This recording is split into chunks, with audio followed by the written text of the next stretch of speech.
ज्ञानेंद्रपति जी की कविता बीज व्यथा। वे बीज जो बखारी में बंद, कुठलों में सहेजे, हंडियों में जुगोए, दिनों दिन सूखते, देखते थे मेघ स्वप्न। चिलकती दोपहरिया में उठगी देह की मूंदी आँखों से, उनींदे गेह के अनमुद गोखों से निकलकर खेतों में पीली तितलियों की तरह मंडराते थे। वे बीज अनन्य अन्नों के एकल बीज, अनादि जीवन परंपरा के अंतिम वंशज, भारत भूमि के अन्नमय कोश के मधुमय प्राण तितलियों की तरह ही मार दिए गए। मरी पूर्वी तितलियों की तरह ही नायाब नमूनों की तरह जतन से संजो रखे गए हैं वे। वहाँ सुदूर पश्चिम के जीन बैंक में, बीज संग्रहालय में। सुदूर पश्चिम जो उतना दूर भी नहीं है, बस उतना ही जितना निवाले से मुंह। सुदूर पश्चिम जो पुरातन मायावी स्वर्ग का है अधुनातन प्रतिरूप। नंदनवन अनिनद्य जहाँ से निकलकर आते हैं वे पुष्ट दुष्ट संकर बीज।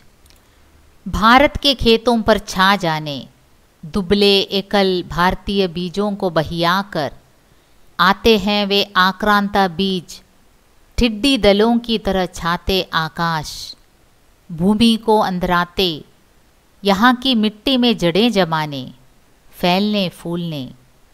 रासायनिक खादों और कीटनाशकों के जहरीले संयंत्रों की आयातित तकनीक आती है पीछे पीछे। तुम्हारा घर उजाड़ कर अपना घर भरने वाली आयातित तकनीक, यहाँ के अन्न जल में जहर भरने वाली शिशु मुख से लगी माँ की छाती के अमृतोपम दूध तक में कहर ढाने वाली बगैर कुहराम।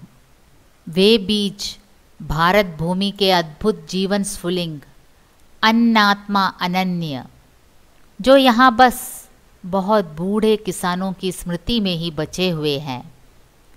दिनों दिन धुंधलाते दूर से दूरतर, खोते जाते निर्जल अतीत में।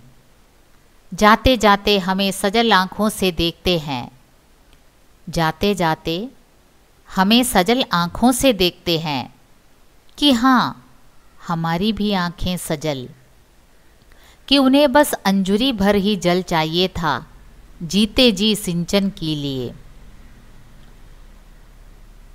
कि उन्हें बस अंजुरी भर ही जल चाहिए था जीते जी सिंचन के लिए। और अब तर्पण के लिए बस अंजुरी भर ही जल।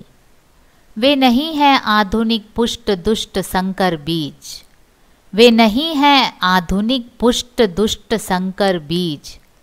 क्रीम पाउडर की तरह देह में रासायनिक खाद कीटनाशक मले, बड़े बड़े बांधों के डुबाव जल के बाथ टब में नहाते लहे लहे।